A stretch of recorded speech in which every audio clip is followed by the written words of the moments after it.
जय सिया राम, जय रणछोड़, जय श्री कृष्ण। आज बंधु आपको मैं एक ऐसी कथा सुनाने जा रहा हूँ जो आपने शायद नहीं सुनी हो। हमारे साधु संत कथावाचक जो है वो भी थोड़ा झिझकते हैं ऐसी कथाएं कहने को, पर कहनी चाहिए। अगर कोई आपके मन में प्रश्न है तो आप मेरे पास आइए, उसका हम समाधान देंगे। हमारे संतों के पास जाइए, समर्थ कथावाचकों के पास जाइए, आपको समाधान मिलेगा। बंधु, मुझे आज बात करनी है भगवान कार्तिकेय के प्रागट्य के बारे में। स्कंद पुराण के प्रथम खंड माहेश्वर खंड के केदार खंड में 14वें अध्याय में ये बात है, ये कथा लिखी गई।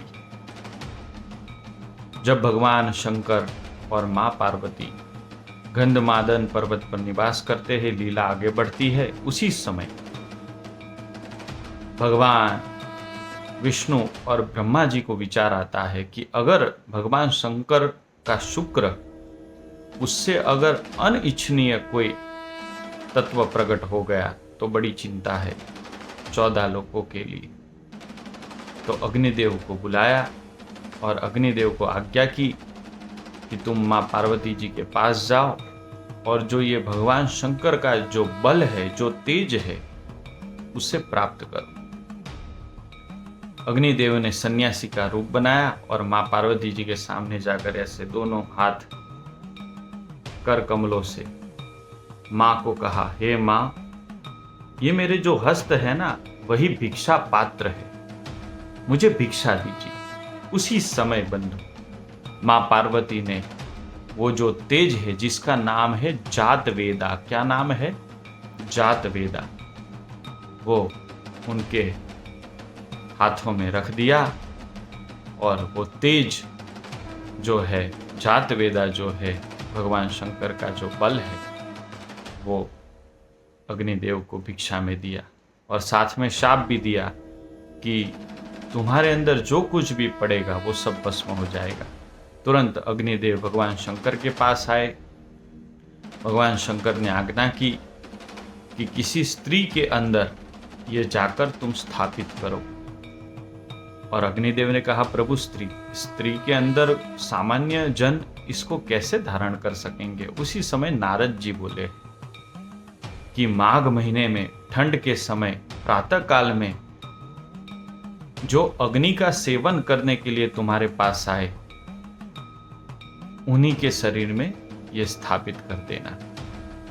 बंधु, माघ महीना आया और कृतिका जो महर्षियों की पत्नियां हैं, उनको ठंड लगी और जैसे ही उन्होंने अग्नि के पास जाने का सोचा, अरुंधति जो है, अरुंधति जी ने रोका पर उन्होंने माना नहीं और वो गई और उनके रोमकूप से, छिद्रों से अग्निदेव ने जो ये जात वेदा शुक्र है भगवान शंकर का, उसे प्रवेश दिलवाया। सभी कृतिकाएं गर्भवती हुई, अपने घर गई। महर्षियों ने देखा कि तुम गर्भवती कैसे हुई, तो उनको शाप दिया। वो नक्षत्र के रूप में आकाश में चली गई और उन्होंने नक्षत्र के रूप में वो जो जात वेदा जो शुक्र है महादेव का, उसे हिमालय के ऊपर स्थापित किया। और जैसे ही स्थापित किया हिमालय के ऊपर, वो सोने का बन गया, सुवर्ण बन गया और फिर गंगा नदी में उसको बहा दिया। और जैसे ही गंगा नदी में बहा बंधुओं, तो आगे जाकर सर्कट, गुजराती में हम नेतर का जो वृक्ष कहते हैं, सर्कट के बीच वो रुक गया और उसी समय 6 मुख वाला बालक प्रकट हुआ जिसका नाम है भगवान कार्तिकेय। ये कथा है उनके प्रागट्य की। फिर तो सभी देवी देवता आए, महादेव आए, पार्वती जी आए और अपने पुत्र को लाड किया, प्यार किया। सभी देवताओं ने पूजन किया, सब दंडवत करने लगे, गंधर्व यक्ष सब दंडवत करने लगे। ये दिव्य कथा है भगवान कार्तिकेय के प्रागट्य की। ऐसी रोचक कथा है जो हिडन है, जो बहुत कम लोगों को पता होती है, यानी बहुत साधु संतों को ही पता होती है ज्यादातर।